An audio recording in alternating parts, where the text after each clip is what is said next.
puffy coat. I'll be honest, this is actually the only puffy coat I own. And I know everybody has probably seen this. This is the Montbell ultralight jacket.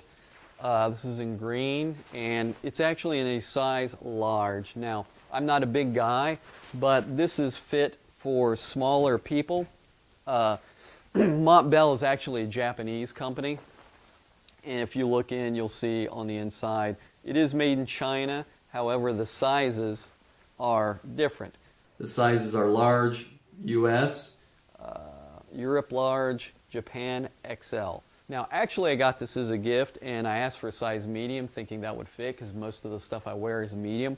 Well, because this is a Japanese company and they size smaller, I had to return it and get this in large, and it's a perfect fit. And I'll be honest, this is probably one of my favorite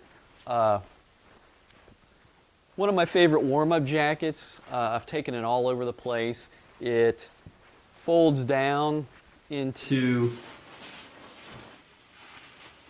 a stuff sack, and pretty much use this. If I'm not wearing the jacket, I'm going to keep it with me and use it as a pillow because it's just super warm. You know, it's great for those mornings when you just want to warm up. Super light, super comfortable. The Montbell ultralight puffy coat. You can't beat this with a stick. This is the Arc'teryx Firenze jacket. Don't mind all the dog hair.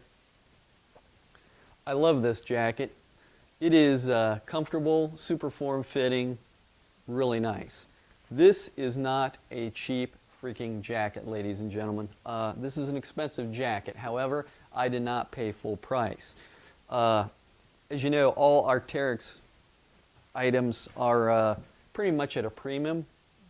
So I got this on sale. I got this through Sunny Sports. I think I paid maybe, I don't know, 113 bucks, which I think is too much, but it retails for 150.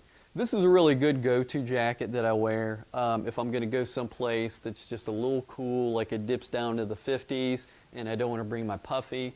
I just throw this on. Just a little something extra. All right, say it's raining outside. What's my favorite rain jacket? Well, I think this is pretty much everybody's lightweight rain jacket. And I've done a review on this. It's the OR Helium 2. The great thing about this is because it's so light, I mean super light, you can wear this in really hot weather. So say you're, I don't know, anywhere down south, Florida for that matter, and it's a downpour and you don't want to get soaking wet, put on the Helium 2.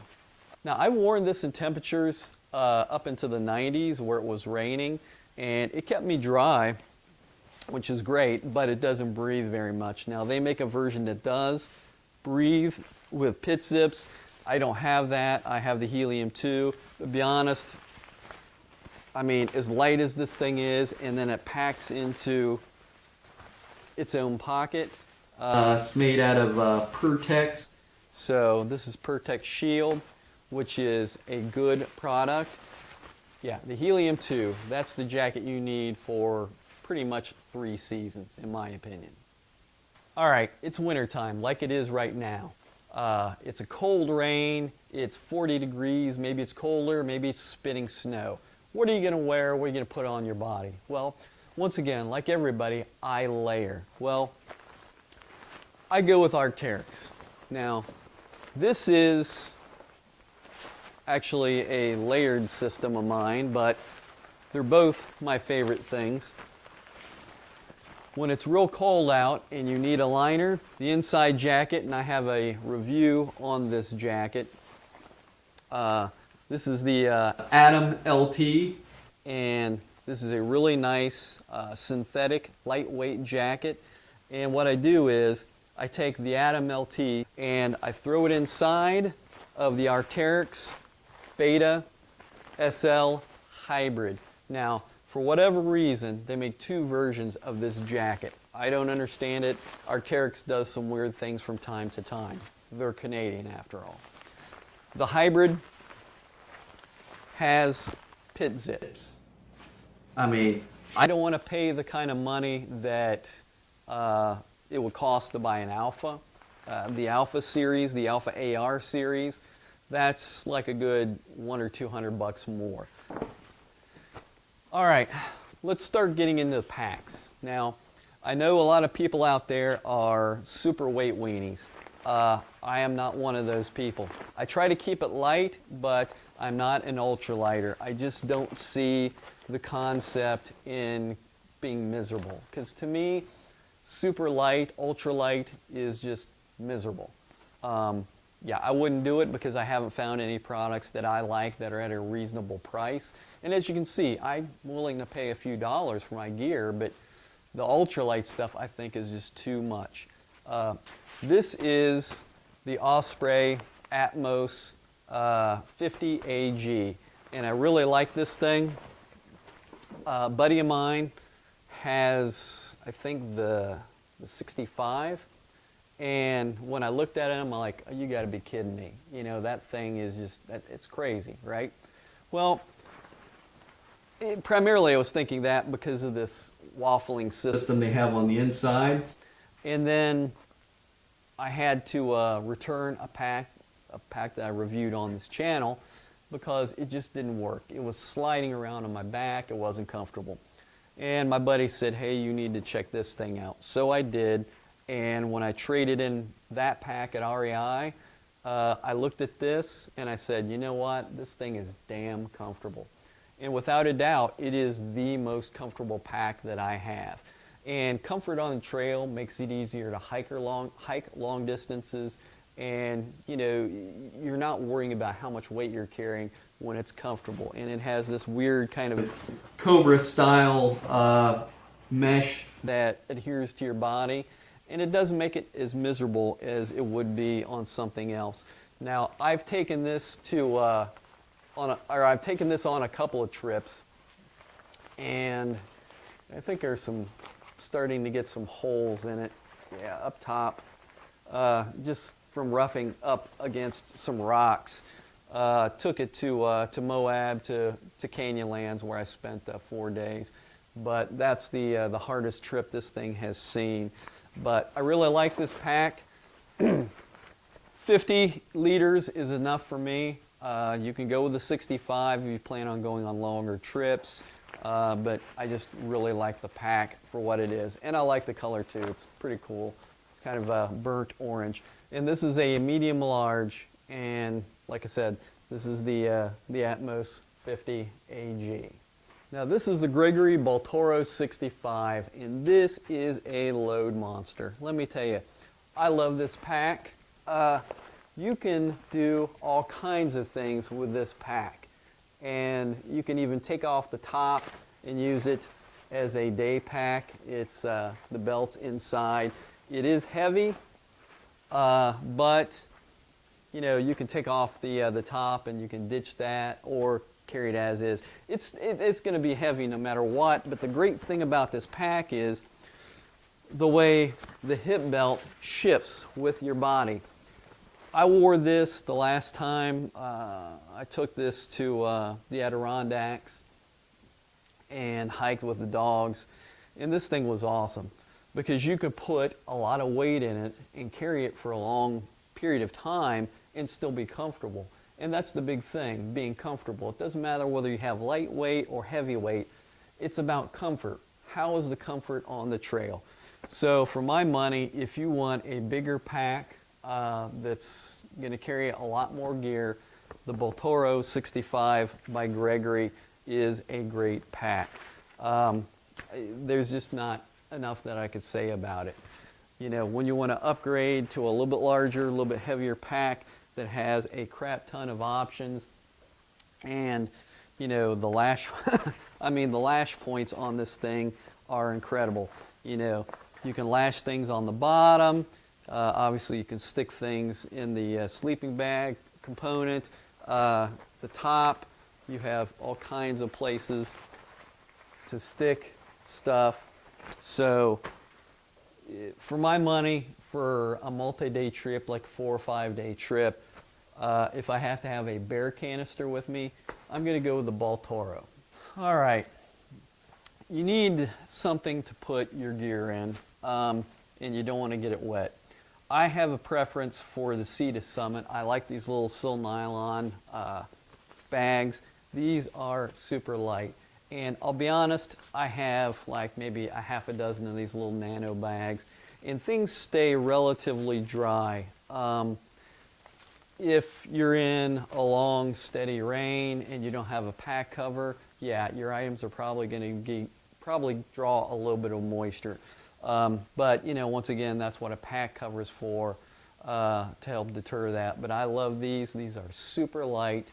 This is every bit as light as Cuben fiber. For my food, I want something a little bit hardier than the sil nylon. I go with a little bit heavier Cordura, a coated Cordura. This is actually, what is this? 20 liters. So this is a big bag. This is a 20-liter OR dry bag, or correction, stuff sack, not a dry bag. But I like the fact that it has lash points and a daisy chain on it. And this is usually what I will put my food in. It doesn't weigh that much. It's fairly light. I would probably say 5 or 6 ounces, and it's pretty big. And I want something that's durable and that's going to be able to scrape against trees, and just something that's going to be able to survive having all my food in it. And to be honest, if it gets chewed into by a chipmunk or a marmot or any number of God's green earth animals, okay, I won't be freaked out because I only paid like 20 bucks for this. And once again, you can buy the Cuben fiber, you can spend twice the amount of money. You have a small animal chew through that, you're probably going to be pissed. With this, it's half the price, it's really durable, it's a very tight weave, and it's waterproof. This is what I stick my food in. So once again, an OR stuff sack. This is Cordura. It's a Cordura material. I know that it's going to do the job. I have a crap ton of filters, water filters. Obviously, you know, water on the trail is probably one of the most important things. Like I say, I have all of those. I've used all of those. I have a Katadyn Hiker. I have an MSR pump. You know, love them both, but the one that I take most on the trail is the Sawyer Mini. I know there are some people who say that the Sawyer Squeeze is better. I disagree. I think they're packing the same filter, and one of these days when I get really motivated, I'm going to cut up a Sawyer Squeeze and a Sawyer Mini and compare them. And I can almost guarantee you they're going to be the same damn filter. Now, while we're talking about hydration, there's another thing to keep in mind. I've been on the trail. I've been adventuring where it's real easy to get dehydrated because it's hot, you're moving, and I'll be honest, the best product that I've found to use to keep electrolytes in my body is Nuun. Nuun, without a doubt, is the best. It has electrolytes, okay? You put one of these in 16 ounces of water and you notice a difference. Sleeping bags are a very personal thing because, well, you're going to be sleeping in it. And I've got a video with this sleeping bag in it, and I'm just using this as, once again, another option. This is a 15-degree bag, so right now, in late November, early December, this is the kind of bag that I would probably be using. This has an 800 fill down in it. Super comfortable, super warm, super plush. And this is a Marmot. This is actually the Krypton and regular. Now, this is a Sierra Trading Post special. If you look at my other video where I specifically talk about these, these are not cheap. these are the Marmot Lighter Than Air series. You have like the lithium, the krypton, which is what this is, and the hydrogen. I love the hydrogen. It's usually my go-to sleeping bag. That's the 30-degree bag. Super light, weighs less than a pound when it's packed, and it's packed in there nice and tight. So pretty much anything by Marmot in the ultralight series, that's what I would go with. Marmot Lighter Than Air series, I think that's the best bet, best bang for your buck. I mean, they weigh next to nothing. I mean, look at that, super light.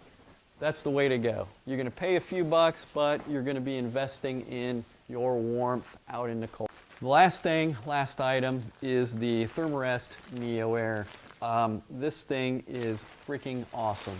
Now, one thing to notice, and I have a video on this, this is actually a women's, okay? I'm 5'10", 180 pounds, and this is like almost my exact body length. I mean, it is about, I think, six foot, this one is. And the reason why I went with a women's versus a man's is because on the inside there is a reflective, like mylar. I think it's, you know, like an emergency sheet, and I think what they did is they've cut it, die cut it, or trimmed it, and then laminated it inside this thing, which reflects the heat back to me. I bought this at Campmore. If you go to campmore.com, you will occasionally get these high-end sleeping mats for a super great price. I saw this, was at a point where I was kind of looking for a new pad, and it said that they had women's irregular discontinued NeoAirs. So I'm like, and it's got this little, you can see this little black, and I think it says irregular. Well, to be honest, I don't know what's freaking irregular about it. I mean, it's cut well, it's comfortable, and it has no holes in it, and I've been using it for, God, 4 or 5 years now, and I absolutely love this thing. It takes a little while to blow up, but you know, it's an air mattress. But this is the most comfortable I've ever been on the trail, ever. This is without a doubt the best thing I think I've ever bought. And the price, normally this thing will go anywhere from $100 to $175, even in the women's. Women's is usually a little bit cheaper because it's smaller, but the R rating on this women's is higher than the men's. And number two, since this was irregular, it only cost me $100. I mean, Campmore, couldn't beat it. Can't beat it with a stick. And occasionally they run a 20% off on a full price item. If you can get this at Campmore, that's what I would suggest. Guys, buy the woman's version, okay? The only difference between the men's and the women's is that it has this weird kind of floral design on it, and it has the mylar in it. It's going to reflect your heat back to you. It's going to keep you warmer. So don't worry about it, okay? And it's lighter. For all you weight weenies out there, you get a lighter mat.